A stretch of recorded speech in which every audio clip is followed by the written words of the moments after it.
Turkey's Prime Minister calls for an end to more than a week of nationwide protests.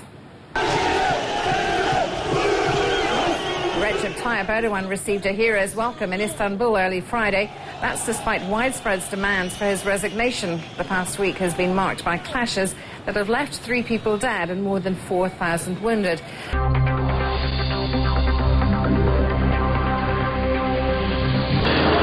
He will find his police battling protesters in the capital. His flight is due to land in Turkey in the next few hours. This is what was happening around the same time last night. What started as a small environmental protest has evolved now into an unprecedented challenge to Tayyip Erdogan's rule. And that was before he called a press conference to say he would go ahead with the plans that sparked all this, but he remains resolute and defiant.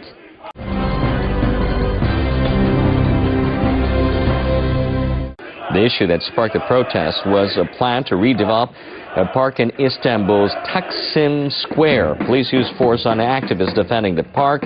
Citizens began demonstrating across the country. Young people and supporters of secularist opposition groups joined in.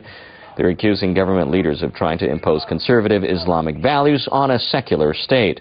Deputy Prime Minister Bülent Arınç apologized on Tuesday for excessive use of force by police who tried to quell demonstrations.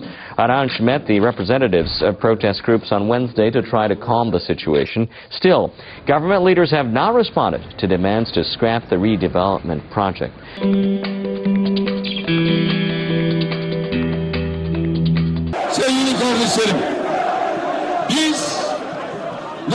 My dear brothers and sisters, just as we respect democracy, the elections, just as we respect our national will, so we expect that same respect for us. It was the first major show of support for the Prime Minister. 3 people have died and over 4,000 injured in the violent unrest sparked by an environmental campaign to stop a planned development in Istanbul.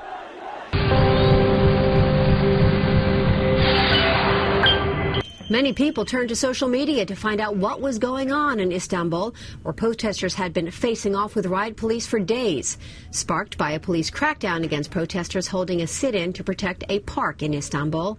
TV stations began to show more coverage of the protests that spread across the country and had near blanket coverage by Monday night. The Turkish Deputy Prime Minister has apologized for the violent crackdown and has started a dialogue with the activists in hopes of ending the biggest anti-government protests in years. Thousands of demonstrators are still camped out, distrustful of the Prime Minister's words. He wants to create violence. Maybe he wants to create like civil war, I don't know. Now he came to the airport and he's talking to the crowd and talking about us as if we are vandals. He's still insisting on this uncompromising way, and I think it's going to go on this way. Or otherwise, he will act different than what he says. It's what he usually does anyway. Anti-government protesters have also gathered in the capital, Ankara. Like in Istanbul, they're prepared to dig in their heels. This is a just protest and nothing to do with terrorism. We are just fighting for our rights. I want our Prime Minister Erdogan to realize that.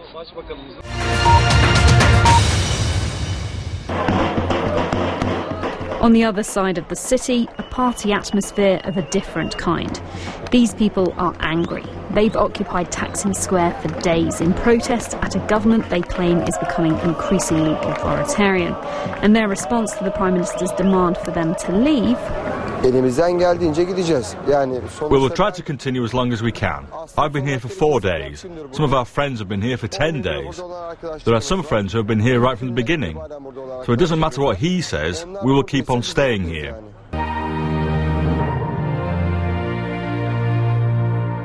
The Gezi Park has become the focal point of a protest movement that soon spread across the country.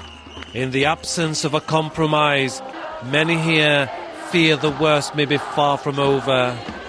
These protesters say they will only leave the square if Prime Minister Erdogan keeps Gezi Park as it is, bans the use of tear gas and fines police chiefs and governors they accuse of using excessive force.